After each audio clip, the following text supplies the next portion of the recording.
1 ইঞ্চি মাটি নিয়ে নিলেন আপনি, সপ্ত জমিন পর্যন্ত মাটি আমার রব আমার আল্লাহ হাসরের ময়দানে আপনার গলার মধ্যে ঝুলাই দিল।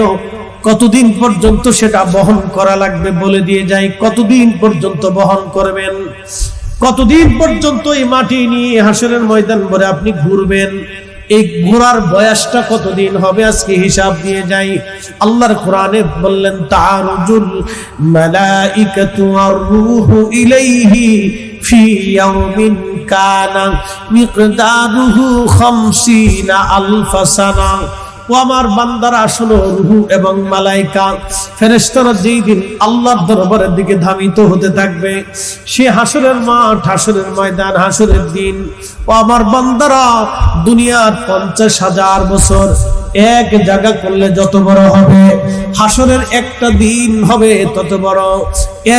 এক সেকেন্ড করে 60 সেকেন্ডে একটা মিনিট হবে, একটা মিনিট করে 60টা মিনিটে একটা ঘন্টা হবে, একটা ঘন্টা করে 24 ঘন্টায় দিন ও রাত হবে, 24 ঘন্টার দিন ও রাতে 365 দিনে একটা বছর হবে। এক বছর করে 50,000 বছর, 50,000 বছর, 50,000 বছর এক জায়গা করলে যত বিরাট লম্বা লম্বা হবে, হাসরের ময়দানের একটা দিন হবে তত বিরাট। হাসরের ময়দানের একটা দিন হবে তত বিরাট। হাসরের ময়দানের একটা দিন হবে তত বিরাট। হাসরের ময়দানের একটা দিন হবে তত বিরাট। ওই দিনের সূর্য থাকবে মাথা বরাবর। তাফসীরে ইবনে কাসিরের ভিতরে ইমাম ইবনে কাসির লেখেন 1 থেকে 1.5 মাইল উপরে সূর্যটা থাকবে। দুনিয়ার যে সূর্যটা দেখেন, এই সূর্যটা 200 কোটি ডিগ্রি সেলসিয়াস তাপমাত্রা, মাত্র 12,000 ডিগ্রি সেলসিয়াস তাপমাত্রায় একটা লোহা গলে পানির মতো নরম হয়ে যায়। যার কারণে এই লোহাটাকে দিয়ে আপনি যেইভাবে খুশি সেইভাবে একটা যন্ত্র বানাইতে পারেন। আর সূর্যের উত্তাপ হলো 200 কোটি ডিগ্রি সেলসিয়াস। কিয়ামতের ময়দানে এই সূর্যের উত্তাপ আরো 70 গুণ বেড়ে যাবে। সেই দিন মানুষের বডি ঝলসে যাবে না, পুড়ে যাবে না, কিন্তু গরমে পুরা শরীর লাল হয়ে একেবারে যন্ত্রণা ভোগ করতে থাকবে। আল্লাহ নবী বললেন, মানব শরীর থেকে ঘাম নির্গত হবে, শুধু মানুষ থেকে ঘাম আসবে না। সেই দিন হাসরের ময়দানে শুধু মানব জাতি দাঁড়াবে না, জিন জাতি দাঁড়াবে, ফেরেশতারা দাঁড়াবে, মানব জাতি দাঁড়াবে, পশু পাখিরা দাঁড়াবে। আল্লাহর এক সৃষ্টির ভিতরে যত মাখলুক আছে, সব মাখলুক গুলি আল্লাহর আদালতের সামনে দাঁড়ায় যাবে। গরু ছাগল দাঁড়াবে, হাঁস মুরগি ভেড়া বকরি দাঁড়াবে। প্রশ্ন রাখবেন, ফরিদি হুজুর, হাঁস মুরগির কি বিচার হবে? হ্যাঁ। কুত্তা ছাগলের বিচার হবে, গরু ভেড়া বকরির বিচার হবে। বলে হুজুর সেটা কেমন হবে? হ্যাঁ বলে দিয়ে যায়। উত্তর পাড়ার কুত্তা দক্ষিণ পাড়ার কুত্তার বিরুদ্ধে মামলা দিল। রব্বে কারীম, দুনিয়ার কোনো আদালত ছিল না, দুনিয়ার জেলখানা ছিল না, দুনিয়ার কোনো বিচার সালিশ ছিল না। আমি দক্ষিণ পাড়ায় গিয়েছিলাম খাবার তালাশ করার জন্য। এই কুকুর আমাকে দক্ষিণ পাড়ায় যাওয়ার পর আমাকে কামড়াইছিল। আল্লাহ, তুমি তো বিচারক, মালিক ইয়াউমিদ্দিন, তোমার দরবারে আজকে বিচার দিয়ে দিলাম রব্বুল আলামিন, আজকে আমার ফয়সালা তুমি করে দাও। আল্লাহ নবী বলতেছেন, আল্লাহ সেই দিন বলবে, কুকুর তোমার যেমনে কামড়াইছিল তুমি ওইভাবে কামড়াইয়া প্রতিশোধ নিয়ে নাও। সেই দিন কুত্তা বলবে, রব্বুল আলামিন, আমি উত্তর পাড়া গিয়েছিলাম, আব্দুল করিম আমাকে লাঠি দিয়ে মারছিল। আল্লাহ সেই দিন আমাকে অন্যায় ভাবে পিটাইছিল। আল্লাহ, আমি আজকে ফয়সালা চাই। দুনিয়ার কোন আদালত ছিল না। আল্লাহ বলবেন, তোমাকে যেমনে মারছিল তুমি আজকে সেইভাবে তাকে ব্যথা দিয়ে দাও। কিয়ামতের ময়দানে কুত্তা সেই দিন আব্দুল করিম রে কামড়াবে। গরুবা ডাক দেব, রব্বুল আলামিন, আমি তার পোষা প্রাণী, গরু গৃহপালিত পশু ছিলাম, আমার সে একদিন লাঠি দিয়ে পিটাইছিল। আল্লাহ ফয়সালা চাই। আল্লাহ বলবেন, গরুরে তোমরা যেমনে পিটাইছিল তুমি তোমার শিং দিয়া অমনি তারে পিটিয়ে দাও। একবার জোরে বলা যাবে কি আল্লাহু আকবার? বিচার আসেনি? আছে। একসাথে বলেন, আসেনি? আছে। দুনিয়ার আদালত থেকে বিচার, দুনিয়ার আদালতে পয়সা করে দিয়ে অনেকে মামলা খালাস করে এটাকে জিতছি আমি। আইনের ফাঁক ফাঁক করে দিয়ে, উকিল মুক্তার দিয়ে, জাজ ব্যারিস্টার দিয়ে, ঘুষ দিয়ে, টাকা দিয়ে আমলা কামলা দিয়ে আপনি বের হয়ে আসতে পারবেন, দুনিয়ার আদালত থেকে নিষ্কৃতি পাবেন, কিন্তু আল্লাহর আদালত থেকে পালানোর কোনো রাস্তা নাই, কোনো রাস্তা নাই, কোনো রাস্তা নাই। ঠিক কিনা? আল্লাহ বললেন দুনিয়ার 50,000 বছর এক জায়গা করলে যত বিরাট, হাসরের ময়দান একদিন হবে তত বিরাট। আহা, ওই যে মালা, গলার ভিতরে মাটি, গলার ভিতরে কি মাটি, ধরেন 1 হাত মাটি আপনি দখল করে নিয়ে গেছেন, 1 হাত মাটি আপনি বেশি দখল করে নিয়ে গেলেন, ওই 1 হাত মাটি দখল 1 হাত পর্যন্ত যত শতাংশ হবে, সব শতাংশ জমিন, সপ্ত জমিন পর্যন্ত হাজার হাজার মন, কত মন? হাজার হাজার লক্ষ লক্ষ মন মাটি আপনার গলার মধ্যে ঝুলাইয়া কিয়ামতের ময়দানে আল্লাহ দিয়ে দিল। আপনি হাঁটতেছেন হাঁটতেছেন, গলার মধ্যে মাটি সরাইতে পারবেন না, দিয়ে দিল আল্লাহ। কত বছর পর্যন্ত এই মাটি নিয়ে আপনার দৌড়াইতে হবে? শুনিয়া যান, আল্লাহর নবী ডাক দিয়ে বললেন, এই সমস্ত বান্দাদেরকে আমার আল্লাহ মেহেশরের মাঠে একটা পাশে সাইড করে জায়গা করে দিবে, তারা ওই দিন শাস্তি ভোগ করতে থাকবে। কতদিন? আমার নবী বলেন, আমার উম্মতেরা সেই দিন সমস্ত মানব জাতির হিসাব আল্লাহ টানবে। আদম সবিল্লাহ থেকে কিয়ামত পর্যন্ত কোটি কোটি মানুষের হিসাব আল্লাহ টানবে, কোটি কোটি মানুষের হিসাব আল্লাহ টানবে, কোটি কোটি মানুষের হিসাব আল্লাহ টানবে। হিসাব হয়ে যাবে। বুঝতে পারতেছেন কতদিন সময় লাগবে? হিসাব টেনে নিল, জিনদেরকে আল্লাহ ডাকবে, একেবারে আবুল জিন তারান্নুস থেকে কিয়ামত পর্যন্ত কোটি কোটি জিনদের হিসাব আল্লাহ টানলেন। আল্লাহর দুনিয়াতে যত ফেরেশতা আছে, জিবরাইল, মিকাইল, ইসরাফিল, মালিক আর আজরাইল থেকে শুরু করে কিরামান কাতিবিন, মুনকার নাকির, রুম্মান ফেরেশতা থেকে শুরু করে যত ফেরেশতা পৃথিবীর মধ্যে আছে, আসমান জমিন, 7 আসমান জমিনের ভিতরে আছে, সব ফেরেশতারা আল্লাহর সামনে দাঁড়াবে। সবার হিসাব আল্লাহ টান দিবে। সবার হিসাব শেষ হবে, ফেরেশতাদের হিসাব হবে, মানব জাতির হিসাব হবে, জিন জাতির হিসাব হবে, পশু পাখির হিসাব হবে। সব হিসাব টান দেওয়ার পরে আমরা আল্লাহ এই হাসরের ময়দানের এক পাশে যারা অবৈধ সম্পদ অর্জন করেছিল, অন্যের জমি কেড়ে নিয়েছিল, আল্লাহ তাদেরকে তারপরে ডাক দেবে। ততদিনে হাজার হাজার কোটি কোটি বছর পার হয়ে যাবে, গলার ভিতরে মাটির মালা নিয়ে ঘুরতে থাকবে। হাজার হাজার কোটি কোটি বছর পার হবে, তারপরে হয় না সুপারিশ, হয় জান্নাত না হয় জাহান্নাম। তারপরে কিন্তু তার আগে হাজার হাজার বছর বাটাম চালান হয়ে গেছে। কথা কন না কেন? এই সাপটা তার শরীরের মধ্যে বাঁচাইয়া, এই সাপটা তার শরীরের মধ্যে বেঁচাইয়া তার মুখের মধ্যে কামড় মারবে, মুখ থেকে গোশত চামড়াগুলি ছিঁড়ে নিয়ে চলে আসবে, আবার গোশত হবে, আবার কামড় দেবে। আল্লাহর নবী বলেন, এক থাবা এক কামড়ে, আহা, এই সাপের দংশনে, এই সাপের কামড়ে, একবার কামড়ে 40 বছর পর্যন্ত বিষের ক্রিয়া শরীরে চলতে থাকবে। নবীজি বলেন, এই সাপ যদি পৃথিবীতে একবার শুধু নিঃশ্বাস ছেড়ে দিত, সারা পৃথিবীর বায়ুমণ্ডল বিষাক্ত হয়ে যাইত, কোনো গাছ বাঁচত না, মাছ বাঁচত না, প্রাণী বাঁচত না, সারা পৃথিবীর বায়ুমণ্ডল বিষাক্ত হয়ে যাইত। অক্সিজেন, হাইড্রোজেন, নাইট্রোজেন সব একবারে বিষাক্ত হয়ে গেল। পৃথিবীর কোন সৃষ্টির অস্তিত্ব পৃথিবীর মধ্যে আর খুঁজে পাওয়া যাইত না। যদি সব পৃথিবীতে সে একবারে নিঃশ্বাস ছেড়ে দিত, একবারে নিঃশ্বাস, শুধু একবার নিঃশ্বাস, আল্লাহ নবী বলেন এই সাপটা তাকে কামড়াইতে থাকবে। কতদিন কামড়াবে? মানব জাতির হিসাব হবে, জিন জাতির হিসাব হবে, ফেরেশতাদের হিসাব হবে। তামাম মাখলুকের হিসাব শেষ করার পরে আমার আল্লাহ, আমার রব তাদেরকে ডাক দেবে। তারপরে আল্লাহ হিসাব নিকাশ তাদের নেবে। ততদিনে বাটাম চালান শেষ। আল্লাহর নবী বলেন, আমার উম্মতেরা তোমরা শোনো, এই কবর দেশে তোমাকে যেতে হবে। একাকী কবর বড় কঠিন জায়গা, তোমার এই রাস্তা তোমাকে অতিক্রম করতে হবে। একটা মধ্যবর্তী সময় হাসর পর্যন্ত কবরে থাকা লাগবে।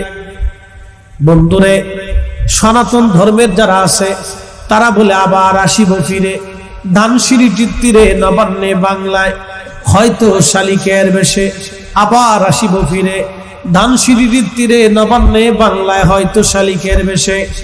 সনাতনীরা বলে আবার পৃথিবীতে আমি ফিরে আসবো শালিকের বেশে, কুকুরের বেশে, কাউয়ার বেশে, অথবা পশু পাখির বেশ ধরে পৃথিবীতে আবার আসবো। কিন্তু আমার রব বললেন আল্লাহু নাফসান ইযা জাআ আজালুহা, বান্দা একবার হায়াত শেষ হয়ে গেলে পৃথিবীতে থাকার আর কোনো সুযোগ নাই। আবার একবার কবরে চলে গেলে পৃথিবীতে আসার আর কোনো সুযোগ নাই। কবরে একবার চলে গেলে দুনিয়াতে আসার আর কোনো সুযোগ নাই। কবরে যেতেই হবে, দুইটা জিনিস নিতে হবে, এক নম্বরে ঈমান, দুই নম্বরে আমল। এক নম্বর ঈমান, দুই নম্বর আমল। ঈমান আমল, ঈমান আমল।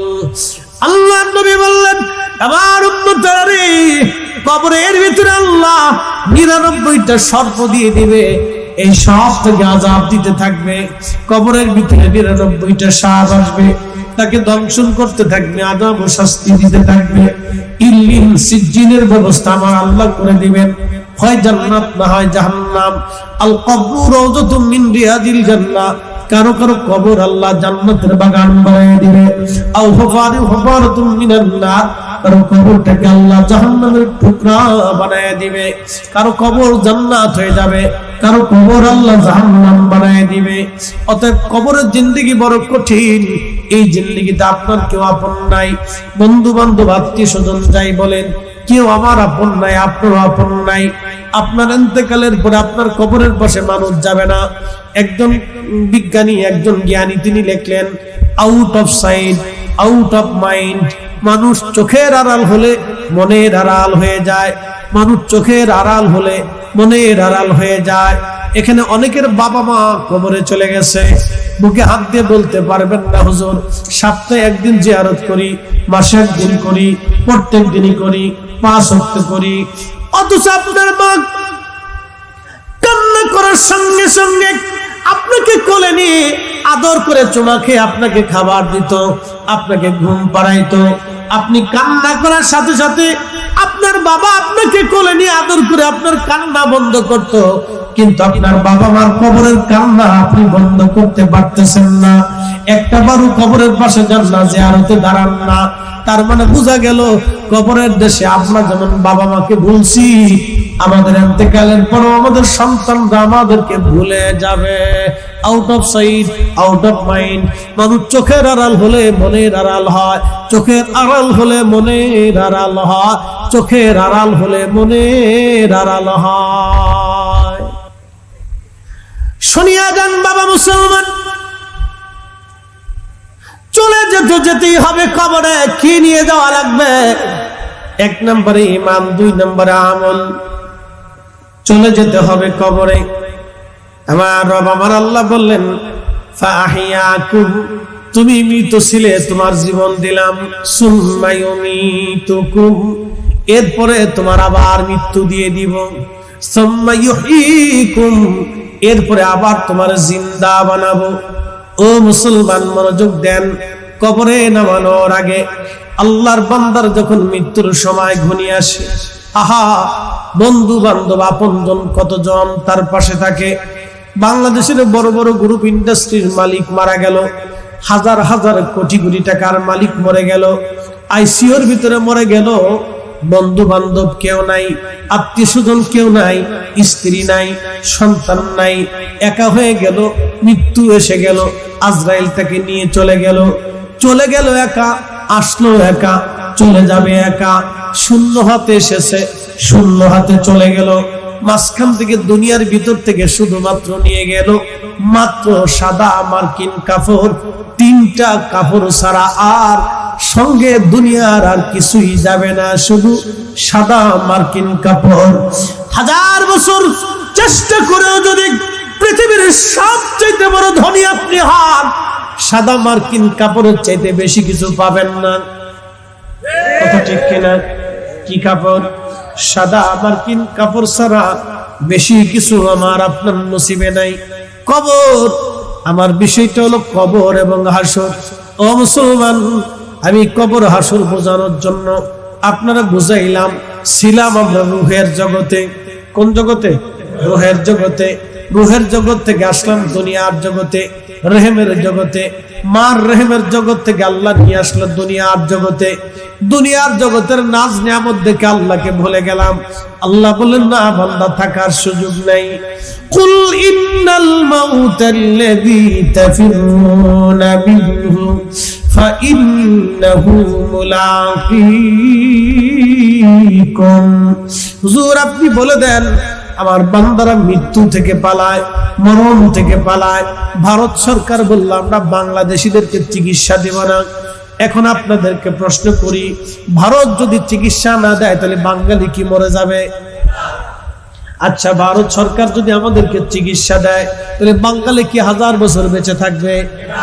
এখন বাংলাদেশ সরকার চিন্তা করলো ভারত তো চিকিৎসা দিবে না, তাহলে আমরা চাইনা চলে যাই। এই জন্য চাইনাতে লাইন গেট করা হলো। চীনের বড় বড় ডাক্তার আমাদেরকে চিকিৎসা দিবে। এখন আপনাদেরকে প্রশ্ন করি, জবাব দিবেন। চীন যদি আমাদেরকে চিকিৎসা দেয়, বড় বড় চীনা ডাক্তাররা যদি আমাদেরকে চিকিৎসা দেয়, তাহলে বাংলাদেশিরা কি লক্ষ লক্ষ বছর বেঁচে থাকবে? তাহলে চিকিৎসা দিলেও যা, না দিলেও তা। সুদে মাঝখান থেকে পাড়াপাড়ি, শুধু মাঝখান থেকে পাড়া। চীনি ডাক্তার চিকিৎসা দিলেও যা, না দিলেও তা। ভারতের বড় বড় ডাক্তার চিকিৎসা দিলেও যা, না দিলেও তা। আমেরিকার ডাক্তার চিকিৎসা দিলেও যা, না দিলেও তা। বড় বড় হার্ট বিশেষজ্ঞ ডাক্তাররা হার্টের রোগে মারা যায়। বড় বড় ডাক্তাররা বিভিন্ন রোগে মারা যায়। আল্লাহ কোরআনে ডাক দিলেন, কুল হুজুর আপনি বলে দেন, আপনি মৃত্যু থেকে তারা পালায়। ও নবী আমার বলে দেন, মরণ থেকে যতই পালানোর চেষ্টা করুন, মৃত্যু থেকে তারা পালাইতে পারবে না। এ মরণ তার সাথে মোলাকাত করবে, মোলাকাত করবে, মোলাকাত করবে। কথা বলেন ঠিক কিনা? প্রিয় উপস্থিতি হাজিরিন, খুব মনোযোগের সাথে কথাগুলি শুনবেন।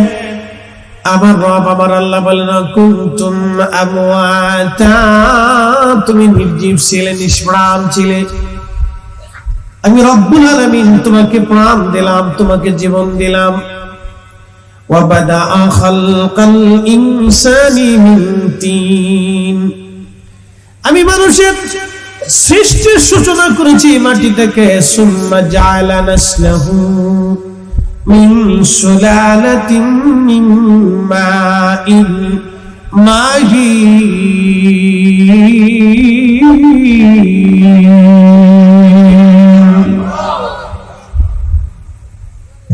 কচুয়ার মুসলমান, আমার রব আমার আল্লাহ বললেন, মানুষের নির্গত শরীরের নির্যাস, বাবা এবং মায়ের শরীরের নির্গত নির্যাস, এই নির্যাস পানি থেকে ফি কারারিন মাকিন, মায়ের আধারে, রেহেমের ভিতরে, নিরাপদ আধারে, সেফ জোনে। বাংলায় বলে জরায়ু, আর আরবিতে আল্লাহ বলেন ফি কারারিন মাকিন। আরবিতে বললেন ফি কারারিন মাকিন। বাংলায় বলে জরায়ু, বাংলায় বলে জরায়ু, আরবিতে আল্লাহ বললেন ফি কারারিন মাকিন, নিরাপদ আধারে, সেফ জোনে। মায়ের নিরাপদ আধারে আমার আল্লাহ আমার বডিটাকে বানানোর জন্য বাবা এবং মায়ের নির্গত নির্যাস পানিটাকে আমার আল্লাহ একত্রিত করলেন। 40 দিন পর্যন্ত এই পানিটাকে আল্লাহ রিফাইন করতে লাগলেন। 40 দিন রিফাইন করার পরে এই পানিটা রক্তপিণ্ড ধারণ করলো। আমার রব আমার আল্লাহ কোরআনে বললেন, খলাকাল ইনসানা মিন আলাক, আমি মানব জাতি সৃষ্টি করেছি ওর জমাট বাঁধা রক্তপিণ্ড থেকে। এই রক্তপিণ্ডটাকে আমার রব আমার আল্লাহ আরো 40 দিন পর্যন্ত রিফাইন করতে লাগলেন। রক্তপিণ্ডটা গোশত পিণ্ডে আকার আকৃতি ধারণ করলো। গোশত হয়ে যাওয়ার পরে আমার রব আমার আল্লাহ এই গোশত খণ্ডটাকে আরো 40 দিন রিফাইন করলেন। গোশত খণ্ডটা 40 দিন রিফাইন করার পরে কিছু আঙ্গুল হলো, কিছু হাত হলো, কিছু চোখ হলো, কিছু নাক হলো, কিছু পেট হলো, দেহ অঙ্গ প্রত্যঙ্গ একটা স্ট্রাকচার তৈরি হলো। এই 120 দিনের মাথায়, 4 মাসের মাথায় আমার আল্লাহ রুহের জগৎ থেকে আমার অরিজিনাল ইঞ্জিন খানা রূহের জগৎ থেকে এনে আমার আল্লাহ আমার মায়ের রেহেমে মায়ের পেটের ভিতরে আমার আল্লাহ আমার বডির ভিতরে রূহখানা জিব্রাইলকে দিয়ে ফুঁকিয়ে দিলেন। জিব্রাইলকে দিয়ে ফুঁকি দেওয়ার পরে নবীজি বললেন, আল্লাহ ডাক দিয়ে বলে, জিব্রাইল আমার বান্দার জন্য 4টা জিনিস তুমি লিখিয়া দাও। 1 নাম্বার, আমার বান্দা কতদিন পর্যন্ত পৃথিবীতে বেঁচে থাকবে তুমি লিখে দাও। আল্লাহর সীমানার বাহিরে 1 সেকেন্ড যাওয়ার কোন সুযোগ আমাদের নাই। কথা বলেন ঠিক না বেঠিক? বুঝে কবরে যেতে, বুঝে কবরে যেতে, বুঝে কবরে যেতে। একদিন মাটির ভিতরে হবে ঘরে মন আমার কেন বন্ধ দালান ঘর, মন আমার কেন বন্ধ দালান ঘর। কি কষ্ট হচ্ছে আপনাদের? ঘুম আসতেছে? কবর তো কঠিন জায়গা, ঘুম আসতেছে।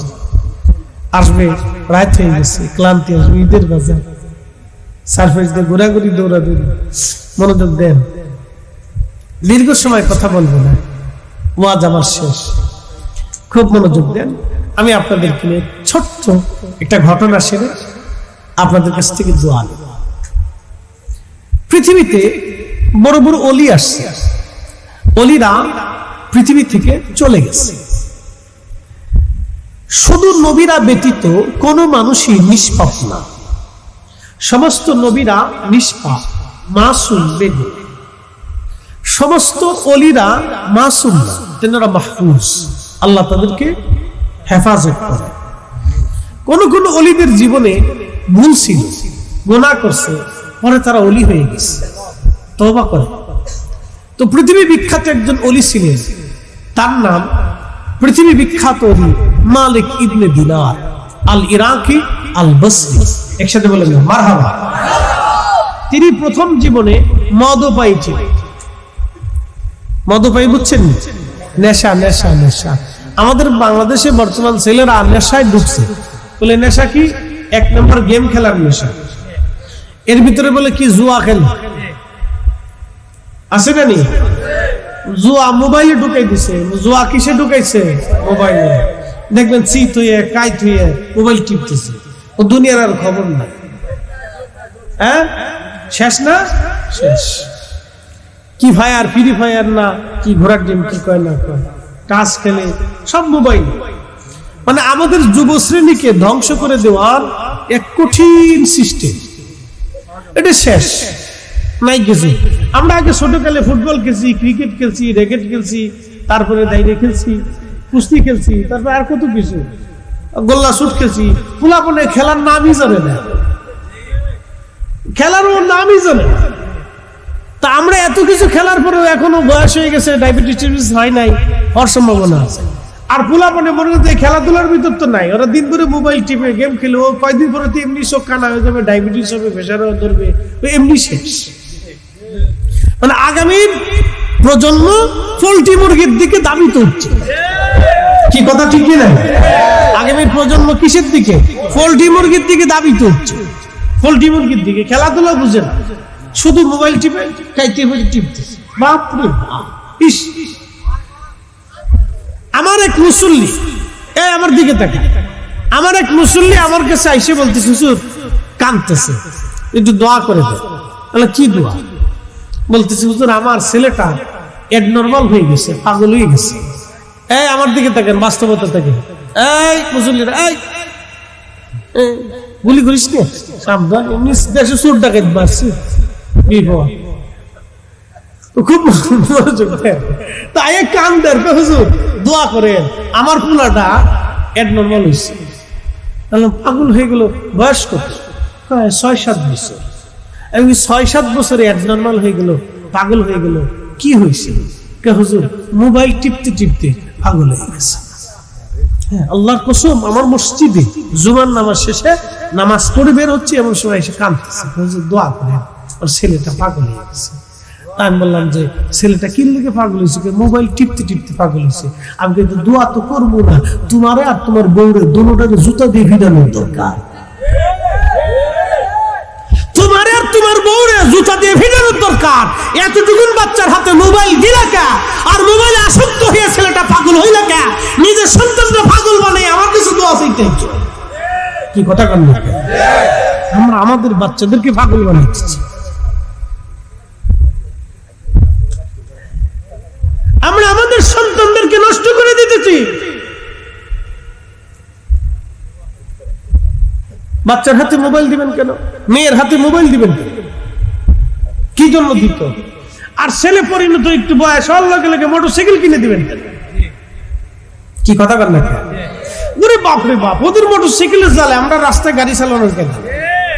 কোন দিক দিয়ে যে ঢুকায় নিজেও কইতে না, বামে যাইবো না ডানে যাইবো না উপরতে যাইবো না নিচতে যাইবো, তাল খুঁজে পাই না। বাপ রে বাপ, ভুম ভুম ভুম ভুম। কয়দিন পরে পঙ্গু হসপিটালে ঠ্যাং একটা ঝুলাই রাখছে উপরে। কি হয়েছে রে? ট্রাকের নিচে পড়ে গেছে, মোটরসাইকেল অ্যাক্সিডেন্ট। পঙ্গু হাসপাতালে যায় দেখেন 100টা অ্যাক্সিডেন্ট ভিতরে 99টা শুধু মোটরসাইকেলের অ্যাক্সিডেন্ট। সব যুবক ফাও ঝুলাই রাখছে, একটার ভাও নাই, একটার হাত নাই, একটা চোখ নাই, একটা ফুটনা নাই, একটা দাড়ি নাই, একটা দাঁত নাই। দাঁত জীবন থাকতেই দাঁত শেষ হয়ে গেছে, শেষ। কি নিচে তো লাইট, দাম কত তোর লাইটে?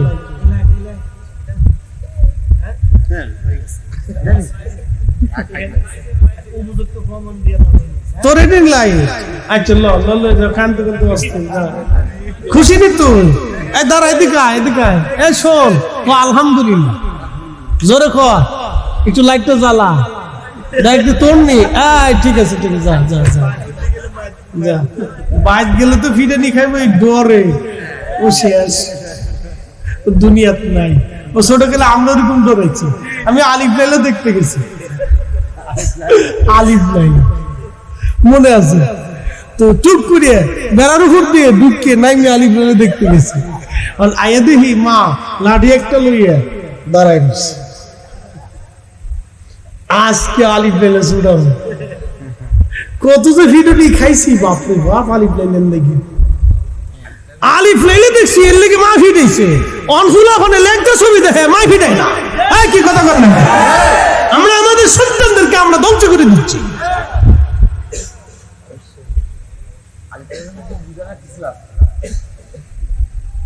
আহা, কি ওয়াজ করবো, কেমনে বুঝাবো জানি না। আল্লাহ আমাদেরকে ওয়াজ বুঝার তৌফিক দিক বলে না। আমরা আমাদের বাচ্চাদেরকে মোবাইল দেব, ফোলা পানি তোরা না করতেছিস, কালকে যাই তো মোবাইল ধরবি, মুসল্লি করা কিনলে বেরিয়েছ, বুঝছি। ইচ্ছা ঠিক আছে, অসুবিধা নেই। একসাথে বলেন আল্লাহু আকবার, নারে তাকবীর, নারে রিসালাত, আহলে সুন্নাত ওয়াল জামাত, নারে তাকবীর। জবান খুলে আল্লাহুম্মা সাল্লি আলা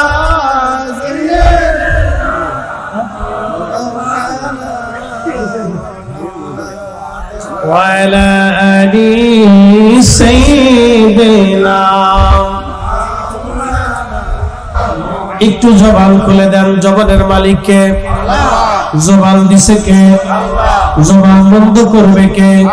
এমন দিন আসবে জবান থাকবে কিন্তু জবানে কথা বলার শক্তি হবে না, চোখ থাকবে কিন্তু আলো থাকবে না, হাত থাকবে ধরার সক্ষমতা হবে না, পা থাকবে চলতে পারবেন না, দেহ থাকবে কিন্তু অনুভব শক্তি থাকবে না, সব পরে থাকবে কিন্তু আপনার কোনো কার্যক্ষমতা হবে না। সেই দিন আসার আগে জবানের হক আদায় করি, একটু জবান খুলে জিকির করি, লা ইলাহা ইলাহা লা ইলাহা হাসবি রব্বি জাল্লাল্লাহ মা ফি কলবি গায়রা আহা নূর মুহাম্মদ সাল্লাল্লাহু ও নূর মুহাম্মদ সাল্লাল্লাহু লা ইলাহা ইল্লাল্লাহ লা ইলাহা লা ইলাহা জবান খুলে আল্লাহ আল্লাহ আল্লাহ আল্লাহ আল্লাহ আল্লাহ আল্লাহ আল্লাহ আল্লাহ আল্লাহ আল্লাহ আল্লাহ আল্লাহ আল্লাহ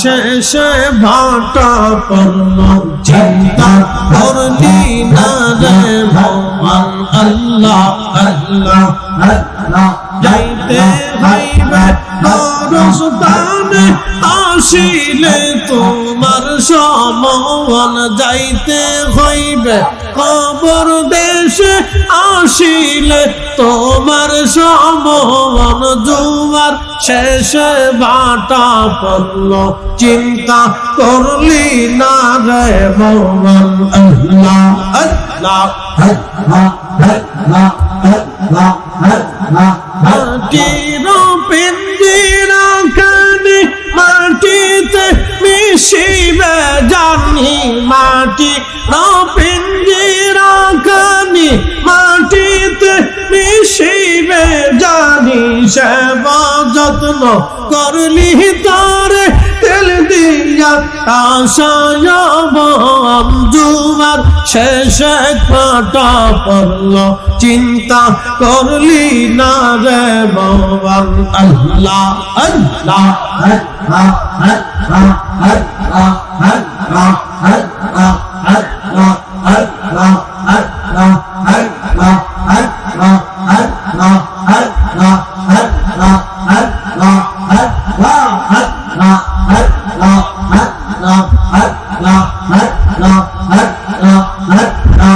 আল্লাহ যাবি মদিনার পথে দয়াল নবীর রহমত চির সুখে ঘুমাইয়াছেন দিনের নবী মুস্তাফা ঘর চির সুখে ঘুমাইয়াছেন নূরের নবী মুস্তাফাকে যাবি মদিনার পথে দয়াল নবীর রওজা আল্লাহ আল্লাহ আল্লাহ আল্লাহ আল্লাহ আল্লাহ আল্লাহ আল্লাহ আল্লাহ আকুল প্রাণে ঝরনে চাহিয়া উম্মতের পানে আকুল নয়নে ঝরনে আকুল প্রাণে ঝরনে চাহিয়া উম্মতের পানে ভাবিয়া সে আপন মনে তৌহিদের বাণী শোনায় ভাবিয়া সে আপন মনে তৌহিদের বাণী শোনায় কি যাবি মদিনার পথে দয়ার নবীর রওজা আল্লাহ আল্লাহ আল্লাহ জবান খুলে চির সুখে ঘুমাইয়াছেন নূরের নবী মদিনায় চির সুখে ঘুমাইয়াছেন নূরের নবী মুস্তাফাকে যাবি মদিনার পথে দয়ার নবীর রওজা আল্লাহ আল্লাহ আল্লাহ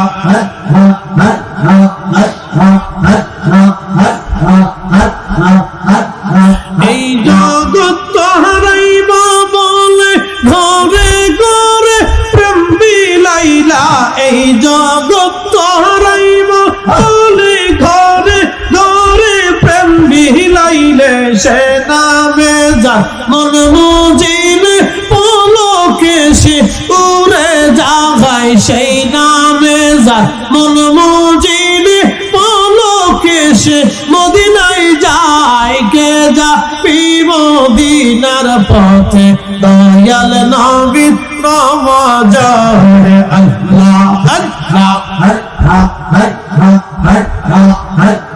চির সুখে রয়ে আসেন দিনের নবী মুস্তাফায় চির সুখে ঘুমিয়ে আসেন নূরের নবী মুস্তাফায় কে যা মদিনার পথে দয়ার নবীর রওজা আল্লাহ আল্লাহ আল্লাহ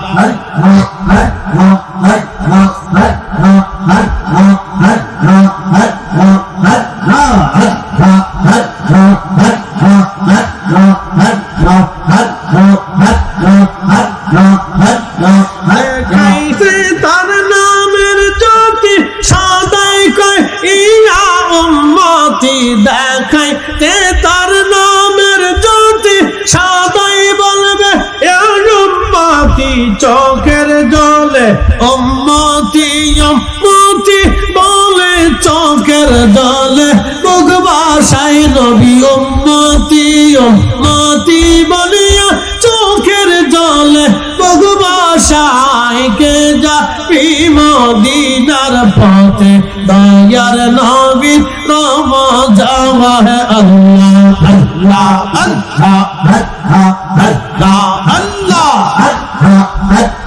চির সুখে ঘুমিয়ে আসেন নূরের নবী মদিনায় চির সুখে ঘুমিয়ে আসেন নূরের নবী মুস্তাফায় কে যা মদিনার পথে দয়ার নবীর রওজা আল্লাহ আল্লাহ আল্লাহ আল্লাহ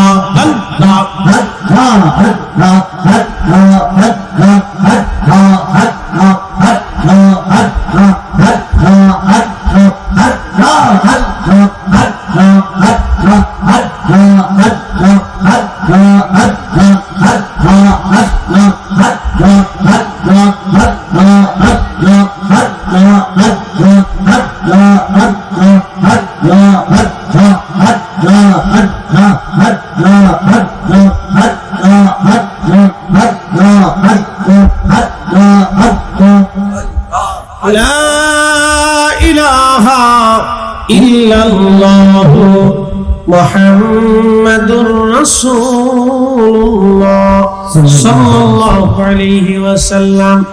একসাথে বলি মারহাবা। বিদেশ থেকে আসা রেমিটেন্সের বাড়তি 2.5% কি হালাল হবে কিনা? এখন বিদেশ থেকে আসা রেমিটেন্সের বাড়তি 2.5%, এটা কি হিসেবে আসে আমি জানি না। যদি বিদেশ থেকে রেমিটেন্সের 2.5% এক্সট্রা জন্য কোম্পানি তাদেরকে বকশিশ দিয়ে থাকে তাহলে হালাল আছে। আর যদি এটা ব্যাংকের মধ্যে রেখে দেয়, এটা সুদ হিসেবে আসে, ব্যাংকের মাধ্যমে সুদ হিসেবে দেয়, তাহলে এটা হালাল হবে না। যদি কোনো বিদেশ থেকে কোম্পানি অথবা প্রবাস থেকে আসার কারণে এক নাগাদ তাদের জন্য পরিশ্রমের ভিত্তিতে তাদেরকে একটু বাড়তি করে দেয়, বেশি করে দেয়, তাহলে এই ক্ষেত্রে কোনো সমস্যা নেই। কিন্তু যদি এটা ব্যাংকিং পদ্ধতিতে রেখে যদি চিন্তা করে যে ব্যাংকের মাধ্যমে রেখে সুদ বাড়াবো, তাহলে এটা হালাল হবে। সুদের ভিত্তিতে আসলে সাথে সাথে দিয়ে দেয় না, আচ্ছা সাথে সাথে সাথে দিয়ে দেয়, এটা বোনাস হিসেবে, তাহলে এটা হালাল আছে, অসুবিধা নেই। হুজুর এই যে হাদিয়া দিলাম আর এই যে বকশিশ, এটা যেরকম হালাল, রেমিটেন্সের ওনাদের জন্য এটা হালাল, কোনো অসুবিধা নেই, নিবেন খাবেন। আচ্ছা, নামাজের সূরা ফাতিহার আমিন উচ্চ স্বরে বলার বিধান কি? আচ্ছা, নামাজের সূরা ফাতিহার আমিন উচ্চ স্বরে বলার কোনো প্রয়োজন নেই, আপনি আস্তে আস্তে বলুন। আচ্ছা, আপনাদেরকে বলি, সূরা ফাতিহা ইমাম জোরে পড়ল, সূরা ফাতিহা ইমাম কিভাবে পড়ল?